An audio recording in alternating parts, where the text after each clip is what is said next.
नमस्ते, मैं हूँ गिरीश सिद्धराम शिंदे और आज के इस ओम्स लॉ के टॉपिक में आप सभी का स्वागत है। टॉपिक को शुरू करने से पहले मैं आपको बताना चाहता हूँ कि टॉपिक में जो भी फॉर्मूलेस बताए जाते हैं या जो भी डायग्राम दिखाए जाते हैं या जो भी क्वेश्चन आंसर्स दिखाए जाते हैं, इन सब के जो फोटोज है आपको वीडियो के एंड में मिल जाएंगे, तो आप वहाँ से उसको स्क्रीनशॉट निकाल के ले सकते हो। अभी हम देखते हैं कि ओम्स लॉ होता क्या है। तो पहले डेफिनेशन देखेंगे, फिर इसका एक्सप्लेनेशन यहाँ पे देखेंगे क्या होता है। तो Ohm's law states that the current is directly proportional to the voltage, मतलब करंट और वोल्टेज ये डायरेक्टली प्रोपोर्शनल होता है, inversely proportional to the resistance. और करंट जो है रेजिस्टेंस से इनवर्सली प्रोपोर्शनल होता है at the even temperature remain constant. Temperature जब कांस्टेंट होगा तब ये सब चीज़ें होती है, तो टेम्परेचर का कांस्टेंट होना बहुत ज़रूरी है। ओके, ये तो हो गया ओम्स लॉ, जो आप किताब से भी देख सकते हो। अभी देखेंगे इसका एक्सप्लेनेशन क्या, इसका मतलब क्या है। उन्होंने कहा है कि current is directly proportional to the voltage. Current voltage ये दोनों डायरेक्टली प्रोपोर्शनल होते हैं। तो पहले कंसेप्ट को समझेंगे। कंसेप्ट होती क्या है ओम्स लॉ की। तो कोई भी अगर आप कंडक्टर देखोगे, वायर देखोगे कोई भी, ओके, या इलेक्ट्रिकल सर्किट देखोगे, तो उसमें तीन चीज़ें होती है, एक वोल्टेज, एक करंट और एक रेजिस्टेंस। ये तीनों के बिना सर्किट काम नहीं करेगा। ओके, और तीनों आपस में कुछ ना कुछ काम करते हैं जिसकी वजह से सर्किट काम में आता है। ओके, अब इलेक्ट्रिकल सर्किट को ऑलवेज हम जो वाटर फ्लो है उसके साथ में कंपेयर कर सकते हैं। ओके, तो समझो एक पाइप है और उस पाइप में से पानी बह रहा है।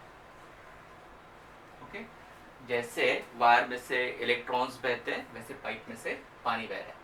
तो पानी के बहने के लिए, ओके, पानी जो बहता है उसको बहने के लिए उसके ऊपर प्रेशर का होना ज़रूरी है।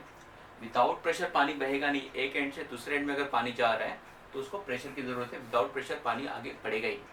इसके लिए आप देखो बिल्डिंग में हमेशा टंकी जो होती है, एक टंकी ऊपर रखी होती है, तो ग्रेविटी से पानी नीचे आ आता है। ग्रेविटेशनल फोर्स वहाँ पे काम करता है जिसकी वजह से पानी बह जाए, अदरवाइज पानी बहेगा नहीं। ओके, तो पानी को बहने के लिए यहाँ पे एक प्रेशर की ज़रूरत है।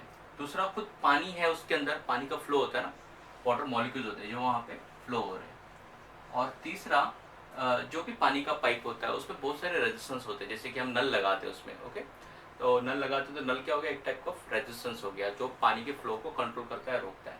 तो जैसे पानी के सर्किट में पानी का प्रेशर होता है, खुद पानी होता है वहाँ पे, और रेजिस्टेंस होता है, वैसे इलेक्ट्रिकल सर्किट में भी तीन चीज़ें होती हैं। जो प्रेशर होता है उस प्रेशर को हम वोल्टेज कहते हैं। जैसे पानी प्रेशर से बहता है वैसे करंट वोल्टेज के वजह से बहता है। इसके लिए कहते हैं ना कि वोल्टेज अगर ज़्यादा है तो वहाँ पे खतरा होता है। जैसे 440 वोल्ट है तो वहाँ पे लिखा होता है कि डेंजरस है करके, क्योंकि वोल्टेज ज़्यादा है तो वहाँ पे प्रेशर बहुत ज़्यादा है इलेक्ट्रॉन्स का, तो शॉक लगने का पॉसिबिलिटी या करंट लगने की पॉसिबिलिटी बहुत ज़्यादा है वहाँ पर। तो that is called the voltage. Voltage is the pressure on electrons. बाद में जो है जो वायर होती है, वायर के अंदर इलेक्ट्रॉन्स होते हैं। जैसे यहाँ पे मैंने राउंड राउंड बताया, वो इलेक्ट्रॉन्स हो गए जो खुद एक जगह से दूसरी जगह पे फ्लो होते हैं। और यहाँ पे मैंने पिचकारी बताई है, और इसके एंड में क्या है, रेजिस्टेंस, जो पानी के फ्लो को रोकने का काम करता है। तो इलेक्ट्रिकल सर्किट में जो भी हम लोग लैंप लगाते हैं, हीटर लगाते हैं, कंप्रेसर मोटर लगाते हैं, ये सारे क्या हो गए, रेजिस्टेंस हो गए जो इलेक्ट्रॉन्स को रोकने का काम करते हैं। तो फर्स्ट स्टेटमेंट यहाँ पे क्या बताया था, current is directly proportional to the voltage. तो ये जो करंट है, जो सर्किट में जो भी करंट नजर आ रहा है, that is directly proportional to voltage. मतलब ये पिचकारी है समझो, और पिचकारी में हम जितने जोर से पिस्टन को दबाएंगे उतनी फोर्स में से उतने ज़्यादा क्वांटिटी पे पानी यहाँ से बाहर निकलेगा। ओके, तो प्रेशर जितना ज़्यादा है, पानी के ऊपर प्रेशर जितना ज़्यादा होगा उतना वाटर फ्लो ज़्यादा होगा। प्रेशर जितना कम होगा उतना वाटर फ्लो भी कम होगा। तो करंट भी वैसे ही काम करता है। जितना ज़्यादा वोल्टेज होगा उतनी करंट की क्वांटिटी बढ़ेगी। जितना ज़्यादा वोल्टेज होगा उतना करंट ज़्यादा फोर्स में जा सकता है। जितना कम वोल्टेज होगा उतना कम करंट फ्लो होगा। इसके लिए जब सेल होते हैं ना घर पे 1.5 वोल्ट के जो होते हैं, पेंसिल सेल कहते हैं, या छोटे छोटे जो सेल्स होते हैं, उसको अगर आप छूते हो तो आपको शॉक नहीं लगता। क्यों नहीं शॉक लगता? क्योंकि वहाँ पे प्रेशर बहुत कम होता है। ओके, वहाँ पे वोल्टेज क्या होता है, 1.5 वोल्ट। तो 1.5 वोल्ट में हम लोग को शॉक नहीं लगेगा, लेकिन घर की जो बाकी एसी करंट है 230 वोल्ट का, तो वहाँ पे हम लोग को लगना ही लगा शॉक, वहाँ पे एक्सीडेंट होना ही होना है। क्यों लगना है वहाँ पे शॉक? क्योंकि वहाँ पे वोल्टेज ज़्यादा है। लेकिन पेंसिल सेल में शॉक नहीं लगता, या कार की बैटरी होती है, एक्सपेरिमेंट नहीं करना है, लेकिन उसमें शॉक लगने की पॉसिबिलिटी बहुत कम है, क्योंकि 12 वोल्ट की होती है। तो 12 वोल्ट में शॉक लगने की पॉसिबिलिटी बहुत कम है। 1.5 वोल्ट में जो पॉसिबिलिटी है बहुत कम होती है। लेकिन जैसे 40 वोल्ट के ऊपर जाएंगे तो शॉक लगना शुरू हो जाता है। अब ऐसे इसका मतलब ऐसा नहीं कि 40 वोल्ट के नीचे शॉक नहीं लगेगा। 40 वोल्ट के नीचे भी अगर कोई बैटरी है तो उसको छूना नहीं है, क्योंकि हर एक आदमी की जो है खुद का एक रेजिस्टेंस होता है, तो किसी को शॉक लग भी सकता है 40 वोल्ट के नीचे। लेकिन नॉर्मली ऐसा कहा जाता है कि 40 वोल्ट के ऊपर हम लोग को शॉक लगना शुरू हो जाता है। लेकिन एक्सपेरिमेंट किसी केस में नहीं करना है।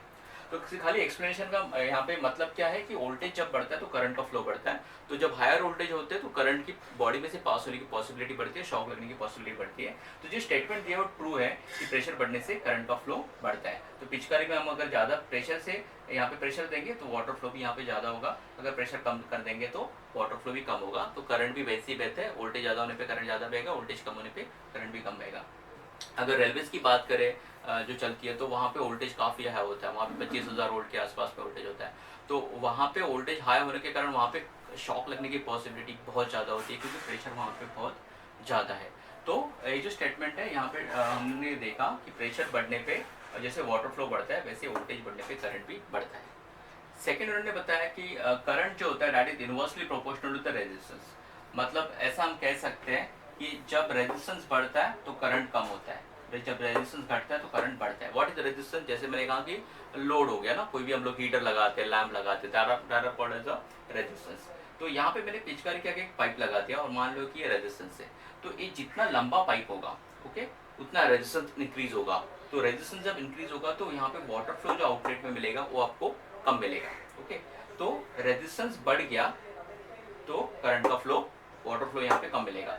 रेजिस्टेंस अगर घटा दिया हमने, रेजिस्टेंस हमने अगर घटा दिया तो क्या होगा, यहाँ पे वाटर फ्लो आपको कंपैरेटिवली ज़्यादा मिलेगा। फॉर एग्जांपल आपके घर में नल है समझो, नल में छोटा पाइप लगाओ तो पानी आप वहाँ पे फोर्स में मिलेगा आपको, लेकिन आप एकदम लंबा पाइप लगाते हैं, आपने एक 15-20 फीट का पाइप लगा दिया और पाइप अगर ऐसे राउंड राउंड होके आ रहा है तो कंपैरेटिवली अगर वाटर फ्लो देखोगे, नल में से पाइप निकालो तो जो वाटर फ्लो मिलेगा और पाइप लगाने के बाद में जो वाटर फ्लो मिलेगा उसमें आपको डिफरेंस नजर आएगा।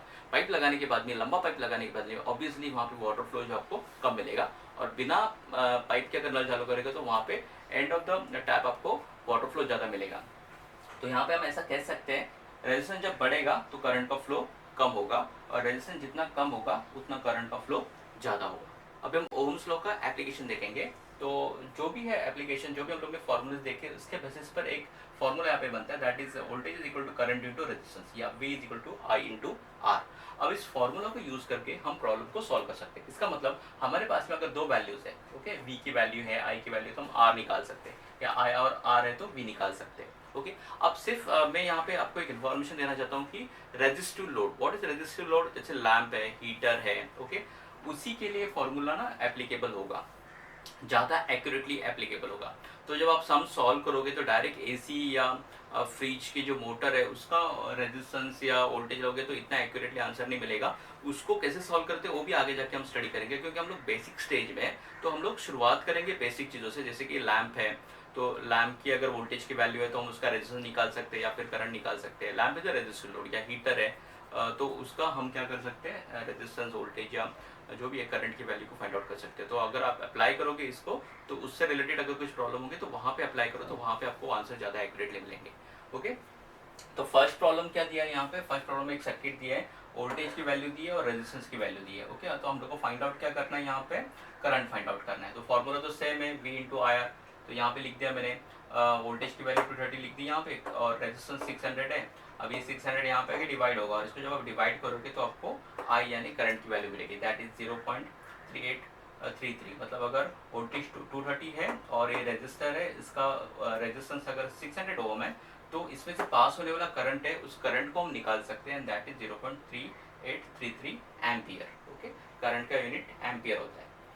देन सेकंड प्रॉब्लम में क्या दिया हुआ है, सेम एक रेजिस्टेंस यहाँ पे दिया है, लेकिन करंट की वैल्यू दी है, एम्पियर मीटर यहाँ पे सीरीज में कनेक्ट किया है और करंट की वैल्यू दी है। तो हमारे पास में वोल्टेज है और I की वैल्यू है, तो V मैंने डाल दिया 230, I की वैल्यू 3 है, और रेजिस्टेंस हम लोग को फाइंड आउट करना है कितने का रेजिस्टेंस है। तो 3 यहाँ पे आके डिवाइड होगा, और ये सॉल्व करने के बाद हम लोग को रेजिस्टेंस की वैल्यू मिलती है 76.66 ओम। तो इस तरीके से वोल्टेज और करंट की इंफॉर्मेशन अगर हमारे पास में है तो हम रेजिस्टेंस यहाँ पे फाइंड आउट कर सकते हैं।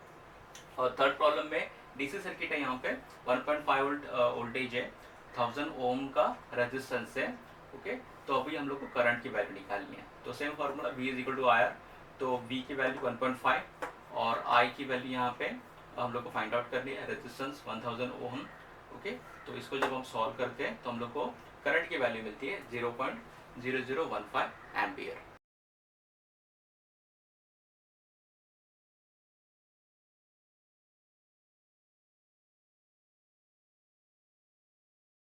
Thank you for watching this video. अगर आपको वीडियो अच्छा लगा तो वीडियो को लाइक और शेयर कीजिए और ऐसे और वीडियो देखने के लिए मेरे चैनल को सब्सक्राइब कीजिए। हम जल्द मिलेंगे और एक वीडियो के साथ में, तब तक के लिए गुड बाय।